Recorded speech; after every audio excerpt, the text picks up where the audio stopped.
গতকাল আমার কাকার বাড়িতে বিজয়া সম্মেলনের অনুষ্ঠান ছিল। আর কালকের অনুষ্ঠান শুরুই হয়েছিল জুবিনদাকে স্মরণ করে।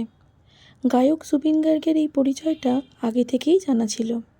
সঙ্গীত বাংলা খুললে একের পর এক হিট বাংলা গানগুলো মনটাকে তোলপাড় করে দিত। আর যখন শুনলাম উনি মারা গেছেন, তখন খুবই খারাপ লেগেছিল। আর তারপর যখন জুবিনদার ভিডিওগুলো সামনে আসতে থাকলো, তখন আর ফোনটা ছাড়তে পারলাম না। যত জানতে পারছি তত বেশি ওনার সাথেই জড়িয়ে পড়ছি। একজন মানুষ হয়ে কিভাবে এতটা দরদি হতে পারে জানি না। অসাধারণ হয়েও কি করে এতটা সাধারণ হওয়া যায় তা আমাদের কারোরই জানা নেই। এটা শুধু জুবিনদা বলেই সম্ভব। আসামবাসীর কাছ থেকে সত্যিই শিখলাম একজন শিল্পীকে কিভাবে সম্মান জানানো উচিত। কোটি কোটি মানুষের চোখের জলে জুবিনদাকে শেষ বিদায় জানিয়েছে। ভাবুন তো, ঠিক কতটা আপন হলে এমনভাবে কান্না আসে। আমিও নিজের চোখের জল আটকাতে পারছি না।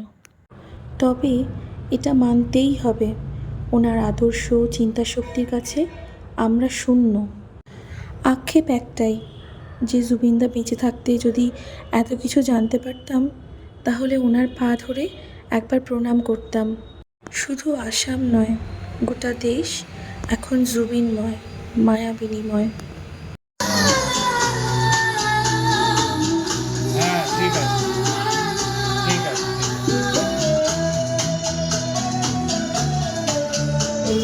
মনে হচ্ছে একবার ফোন করে নেওয়া হবে।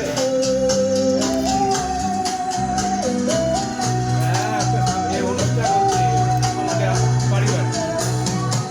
মায়াবিনী আমার চোখে চেয়ে দেখো, দেখো নাচে ভরা